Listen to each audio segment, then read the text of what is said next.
if you are following my discussion before Simon Ekpa was arrested, if you are following my discussion over the social media before Simon Ekpa was arrested, you understand that I've been raising this alarm over time about the activities of Simon Ekpa. And I have some people who are not well informed, refuse to understand his activities and what actually he's set out to achieve. Because ab initio, he was not in any form of agitation. He was there committing all forms of criminality, blackmailing people. At some point, I took him to court in Abuja here. So as a matter of fact, the matter is still ongoing today. So, and where people were being kind of informed to understand what he's doing. Because if you take into cognizance or probably consideration as to what transpired at a point in time, his preachings and how he's inciting people to commit all forms of atrocities, you will know that he's clearly out of a struggle. Because if I can ask you, this rhetoric question, someone that says is agitating for the salvation, for the liberation of his people, how can you tell me that you're encouraging killings of some people? You're actually agitating for their liberation and encouraging violence against them, abduction, kidnapping, for ransom, and all sorts of things. So I've written so many things about that. Even I can recollect the last piece I wrote was about when I urged the Southeast governors to take a firm position about this situation. But Anambra State governor, I said, no, it's time for you to develop a mechanism towards addressing this ravaging insecurity in the state. Because we can no longer continue to further answer and allow it to stand. One day we'll not see someone who want to govern again. So, and I commend Soludo for inaugurating Agono Chamber Security Outfit, because they are doing marvelously well in Anambra State. I commend him. So, and also encourage other state governors to take a cue from him. But other governors, particularly the Anambra State governor and the Enugu, they are doing extremely well in their own strategy. So they adopted towards fighting insecurity. They are doing extremely well. So I must also commend them.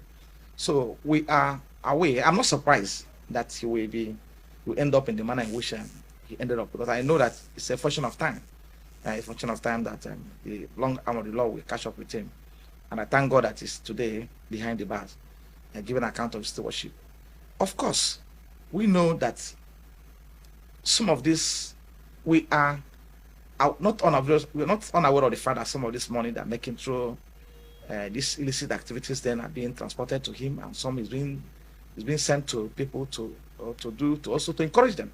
So when I saw the publication by the federal government, I wasn't surprised at all, because they know it must be a product of painstaking investigation and stock taking on his activities and his allies.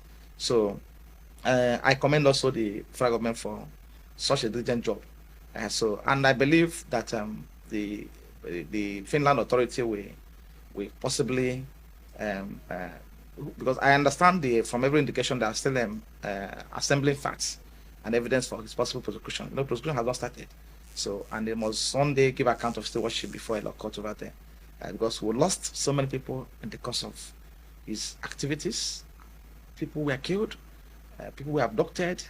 In fact, if you're following up what's happening in social media, revelations which have started emerging of late, you'll be unsettled, as a matter of fact, by those mind-boggling revelations. So people are killed, kidnapped, buried. Some people even transacted on human parts, from what I heard. So it's horrible and heinous. They completely desecrated our land, which you need by special grace of God for our land to be healed.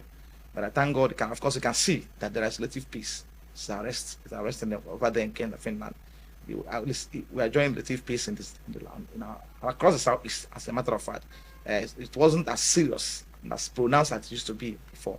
So, and I'm praying the state executives across the southeast to sustain the temple. That's my prayers to them, and also sustain the temple and restore total peace in the land. Going forward, what do you think can be done to be able to get the people of the southeast to come out of this fear that they've had in the past? The problem. Let me explain this to you. The problem we encounter with Simon Ekpa's activities is as serious as what you can never imagine. Because at a point in time, you know, he started with saying, addressing himself as Nnamdi Kanu's spokesperson, a disciple, first of all, disciple, from there to spokesperson of IPOB, which he was never was. So now, at the end of the day, he formed the Biafran government in exile. So throughout this period of time, the security agents deliberately were attributing his activities to IPOB, when they are fully aware that he wasn't part of IPOB, he was not working for them, he's not part of them. It was deliberately done to demonize IPOB as an organization. Now, it now follows that anybody who is arrested, probably either mistakenly or by information, or who has any form of affiliation with IPOB, cannot be released. And as a matter of fact, they cannot even identify, track where he's being detained, place of detention. So we have so many people that were arrested during that process. But both those who knows nothing about what he was doing, and those who merely come out to proclaim themselves as IPOB, genuinely as IPOB members. And these guys will be arrested because his activities have been attributed to IPOB. That was the problem. So I can assure you today, from record available to us, that we have thousands of our people in detention across board. And the worst part is that you will not go anywhere, you will not go to any of the detention facilities to see them. As when someone is being detained in Sanso place, probably in CID, in Mr. A CID, or DSS office at Mr. C. Situate at area C. You go there, they will tell you, I don't know about this thing. We don't know about what happened. We don't even have any information about the person you're talking about. This is a problem. So enforce disappearance of people with a gross violation of human rights. People are not allowed access to their lawyers, are not allowed access to the relatives. People who are detained, arrested at this point in time, or whereabouts.